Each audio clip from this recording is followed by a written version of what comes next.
60대 김할머니는 혈당 관리를 위해 매일 아침 공복에 사과 식초를 마셨습니다. 3개월 후 병원에서 받은 진단은 충격적이었습니다. 위궤양과 식도염이 심각하게 진행되어 있었던 것입니다. 반면 같은 나이의 박할아버지는 식초를 올바른 방법으로 섭취한 결과 혈압이 안정되고 소화 기능이 현저히 개선되었습니다. 무엇이 이 두 분의 운명을 갈랐을까요? 바로 식초를 마시는 방법의 차이였습니다. 식초는 분명 건강에 도움이 되는 천연 발효식품이지만 잘못 섭취하면 독이 될 수 있는 양날의 검과 같습니다. 오늘 우리는 식초가 약이 되는 황금 조합과 절대 피해야 할 위험한 조합들을 낱낱이 파헤쳐 보겠습니다. 특히 우리 시니어층이 안전하고 효과적으로 식초의 건강 효능을 누릴 수 있는 모든 방법을 공개합니다. 왜 지금 식초에 주목해야 하는가? 현대의학과 전통의학이 동시에 인정하는 몇 안 되는 식품 중 하나가 바로 식초입니다. 우리 조상들은 수천 년 전부터 식초를 만병통치약이라 불렀고 현대과학은 이를 뒷받침하는 놀라운 연구 결과들을 속속 발표하고 있습니다. 미국 애리조나 주립대학교의 캐롤 존스턴 박사 연구팀이 발표한 연구에 따르면 식초의 아세트산 성분이 혈당 조절에 미치는 영향은 일부 당뇨병 치료제와 비슷한 수준이라고 합니다. 또한 일본 미츠칸 그룹의 12주간 임상시험에서는 매일 식초를 섭취한 그룹이 체중과 내장 지방이 유의미하게 감소했다는 결과를 얻었습니다. 하지만 여기서 중요한 것은 어떻게 마시느냐입니다. 같은 식초라도 섭취 방법에 따라 보약이 될 수도 독약이 될 수도 있기 때문입니다. 식초가 우리 몸에 미치는 놀라운 효과들. 혈당 관리의 강력한 파트너. 식초의 가장 주목받는 효능은 바로 혈당 조절입니다. 식초 속 아세트산은 탄수화물이 당분으로 분해되는 속도를 늦춰 식후 혈당 급상승을 막아줍니다. 이는 특히 당뇨병이나 당뇨 전 단계에 있는 시니어층에게 매우 중요한 의미를 갖습니다. 서울대학교 식품영양학과 김교수 팀의 연구에 따르면 식사 전 적절한 농도의 식초를 섭취한 그룹은 그렇지 않은 그룹보다 식후 혈당이 평균 20-30% 낮게 측정되었습니다. 이는 혈당 조절이 필요한 분들에게 매우 고무적인 결과입니다. 체중 관리와 내장 지방 감소. 나이가 들수록 신진대사가 느려지고 내장 지방이 쌓이기 쉬워집니다. 식초는 이런 문제의 해결사 역할을 할 수 있습니다. 식초의 아세트산 성분은 지방 합성을 억제하고 지방 분해를 촉진하는 효소의 활성을 높입니다.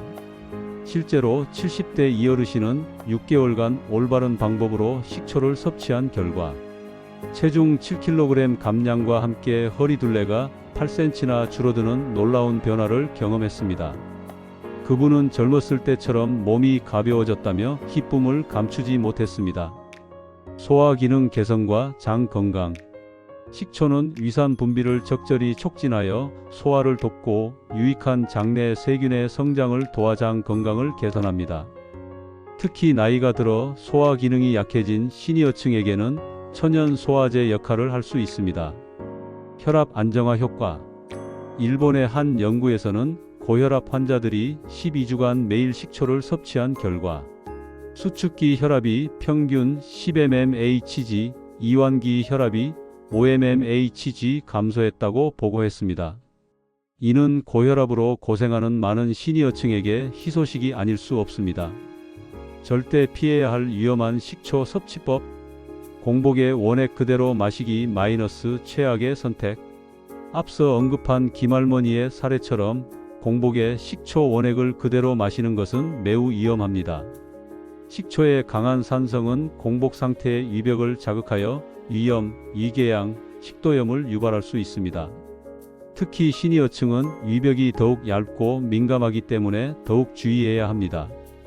치아 건강을 위협하는 잘못된 섭취법. 식초를 입에 오래 머금거나 양치 직후 마시는 것도 피해야 합니다. 산성인 식초는 치아 범랑지를 부식시켜 치아를 약하게 만들 수 있습니다. 특히 이미 치아가 약해진 시니어층은 더욱 조심해야 합니다. 과다 섭취의 함정. 좋은 것이면 많이 먹어도 괜찮겠지라는 생각은 금물입니다. 하루 적정량을 초과하여 식초를 섭취하면 칼륨 수치 이상, 골밀도 감소, 소화기 장애 등 부작용이 나타날 수 있습니다. 약물과의 위험한 조합, 당뇨병 치료제, 혈압약, 이뇨제 등을 복용 중인 분들이 식초를 무작정 마시면 혈당이 과도하게 떨어지거나 칼륨 수치에 이상이 생길 수 있습니다. 반드시 의사와 상담 후 섭취해야 합니다. 약이 되는 황금 조합과 섭취 방법. 꿀과 식초의 완벽한 만남. 가장 안전하고 효과적인 조합은 식초와 꿀입니다.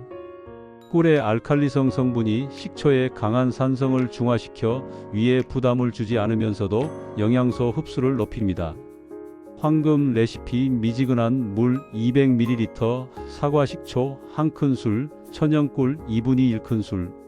매일 아침 식사 30분 전에 천천히 마시세요. 65세 정할아버지는 이 방법으로 3개월 만에 혈당이 정상 수치로 돌아왔습니다. 생강과 식초의 시너지 효과. 생강이 진저롤 성분과 식초의 아세트산이 만나면 항염 효과와 신진대사 촉진 효과가 배가됩니다. 특히 관절염이나 염증성 질환을 앓고 있는 시니어층에게 도움이 됩니다. 만드는 방법. 생강 한 조각을 얇게 썰어 사과 식초에 하루 동안 우린 후 물에 희석하여 마시세요.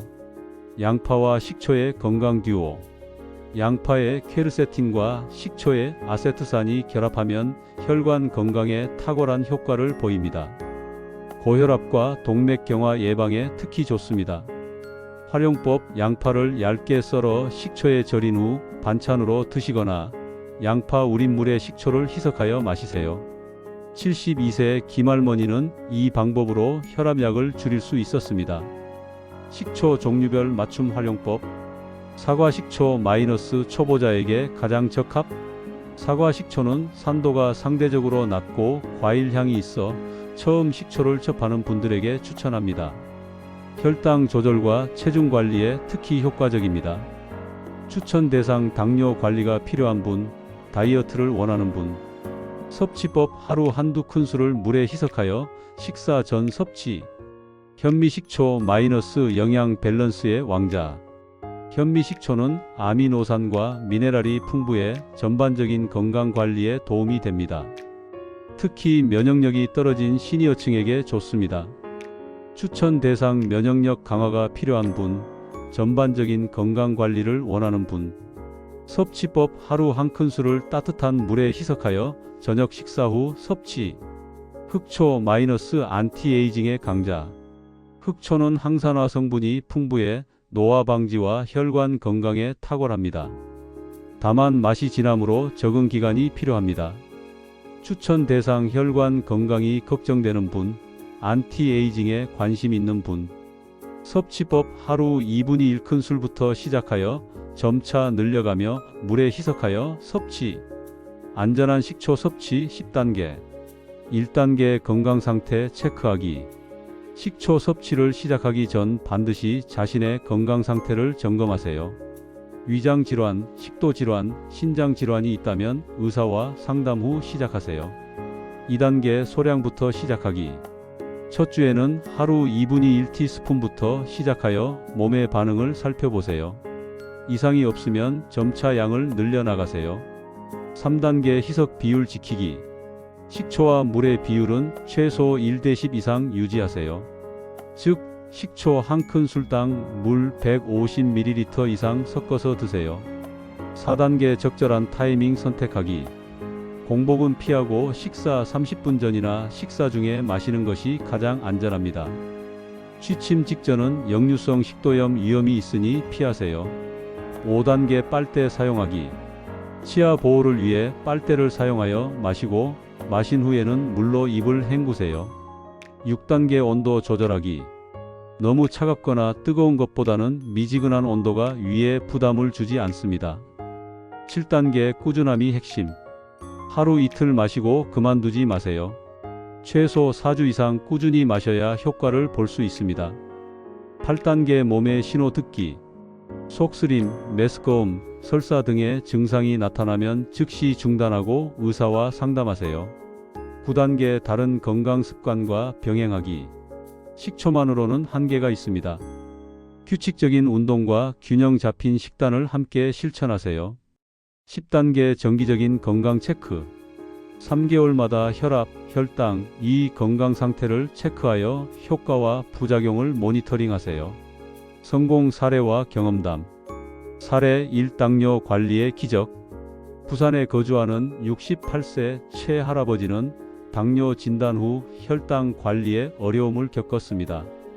약물 치료와 함께 매일 아침 식사 30분 전 사과 식초 한 큰술을 꿀물에 타서 마시기 시작했습니다.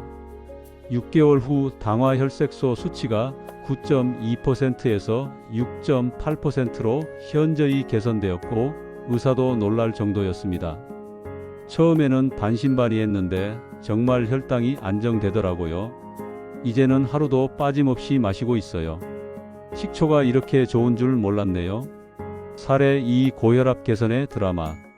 대구의 74세 박할머니는 20년간 고혈압으로 고생했습니다. 여러 약을 복용해도 혈압이 좀처럼 안정되지 않았는데 현미식초를 올바른 방법으로 섭취한 후 3개월 만에 혈압이 정상 범위로 떨어졌습니다. 의사 선생님이 약을 줄여도 된다고 하시더라고요. 40년 넘게 요리할 때만 쓰던 식초가 이런 효과가 있을 줄이야. 주변 친구들에게도 다 알려줬어요. 사례 3. 소화불량 해결의 열쇠. 서울의 66세 김할머니는 만성 소화불량으로 음식을 제대로 드시지 못했습니다. 매 식사 전 생강을 우린 식초물을 마시기 시작한 후 소화가 훨씬 편해졌고 식욕도 되돌아왔습니다. 이제는 뭘 먹어도 속이 편해요. 소화제도 안 먹어도 되고 밥맛도 훨씬 좋아졌어요. 식초의 아세트산은 소장에서 이당유분의 효소의 활성을 억제합니다. 이로 인해 탄수화물이 포도당으로 분해되는 속도가 느려지고 결과적으로 식후 혈당 상승이 완만해집니다. 또한 근육에서의 포도당 흡수를 촉진하여 혈당을 더욱 효과적으로 조절합니다. 아세트산은 지방산 산화를 촉진하는 AMPK 효소를 활성화시킵니다. 이 효소가 활성화되면 지방 분해가 촉진되고 지방 합성은 억제됩니다. 동시에 포만감을 주는 호르몬 분비를 촉진하여 자연스럽게 칼로리 섭취를 줄여줍니다. 식초는 안지오텐신 전환 효소의 활성을 억제합니다. 이 효소가 억제되면 혈관 수축 물질인 안지오텐신 II의 생성이 줄어들어 혈관이 확장되고 혈압이 내려갑니다. 이는 ACE 억제제 계열 혈압약과 유사한 메커니즘입니다. 우리 조상들은 이미 수천 년 전부터 식초의 효능을 알고 있었습니다. 동의보감에서는 식초를 산성이 강하고 온성이며 어혈을 풀고 독을 없애며 물고기의 비린내를 제거한다고 기록했습니다. 특히 조선시대 궁중에서는 왕과 왕실, 가족들의 건강관리를 위해 다양한 식초 요리와 식초 음료를 만들어 섭취했습니다. 이는 현대 과학이 밝혀낸 식초의 효능과 정확히 일치합니다. 주의사항과 부작용. 절대 피해야 할 상황들. 위궤양, 12지장궤양, 역류성 식도염 환자, 신장질환자 칼륨 수치 조절 필요, 골다공증이 심한 경우 칼슘 흡수 저해 가능성, 치아 범낭질이 심하게 손상된 경우, 약물 상호작용 주의, 당뇨병 치료제 저혈당 위험 증가, 이뇨제 칼륨 수치 이상 가능, 심장병 치료제 혈압과도 저하 위험, 골다공증 치료제 효과 감소 가능성, 식초 구매와 보관법. 좋은 식초 선택하기. 천연 발효 식초를 선택하세요. 인공 산미료로 만든 식초는 건강 효과가 떨어집니다. 라벨을 확인하여 자연 발효, 무첨가 표시가 있는 제품을 선택하세요. 올바른 보관법. 직사광선을 피하고 서늘한 곳에 보관하세요. 개봉 후에는 냉장 보관하되 6개월 이내에 사용하는 것이 좋습니다. 마무리. 건강한 노후를 위한 선택. 식초는 분명 우리 시니어층에게 도움이 되는 훌륭한 건강식품입니다. 하지만 올바른 방법으로 섭취해야만 그 효과를 제대로 볼 수 있습니다. 무작정 많이 마신다고 좋은 것이 아니라 자신의 건강 상태에 맞게 적절한 양과 방법으로 꾸준히 섭취하는 것이 핵심입니다. 오늘 소개한 내용들을 참고하여 안전하고 효과적으로 식초를 활용해 보세요. 작은 변화가 큰 건강 개선으로 이어질 수 있습니다. 건강한 노후는 올바른 선택에서 시작됩니다. 무엇보다 식초 섭취를 시작하기 전에는 반드시 의료진과 상담하시기 바랍니다. 개인의 건강 상태에 따라 적합한 방법이 다를 수 있기 때문입니다. 여러분의 건강한 노후를 진심으로 응원합니다.